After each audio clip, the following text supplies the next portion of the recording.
आता पाहणार आहोत बातम्या मुंबईतल्या आणि उपनगरातल्या। शाळांच्या फी बाबत लवकरच नियमावली, शैक्षणिक शुल्क वाढीबाबत नियम लागू करणार शालेय शिक्षण मंत्री दादा भुसे यांची माहिती।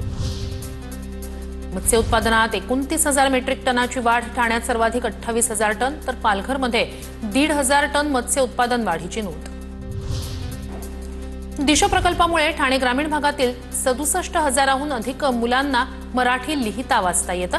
मराठी भाषेसाठी ठाणे जिल्हा परिषदेचा स्तुत्य उपक्रम।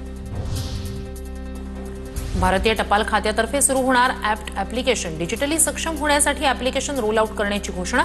22 जुलैला राज्यातील मुख्य पोस्ट कार्यालयांमध्ये सिस्टीम अपग्रेड होणार। इलेक्ट्रिक वाहनांना टोलमाफी करण्याचं परिपत्रक सरकारनं न काढल्यानं एसटीला भुर्दंड। इलेक्ट्रिक एसटीमुळे दर महिन्याला अंदाजे 70 लाखांचा भुर्दंड। टोलमाफीचं परिपत्रक लवकरच काढण्याची मागणी। शहापूर तालुक्यातील विहा गावाजवळील अशोका धबधब्यावर जाण्यास पर्यटकांना बंदी। संभाव्य दुर्घटना टाळण्यासाठी प्रशासनाचा निर्णय। कल्याणमध्ये चोरीची रिक्षा चालवत उदरनिर्वाह, सराईत रिक्षा चालक आरोपी आशिष मोरेला अटक।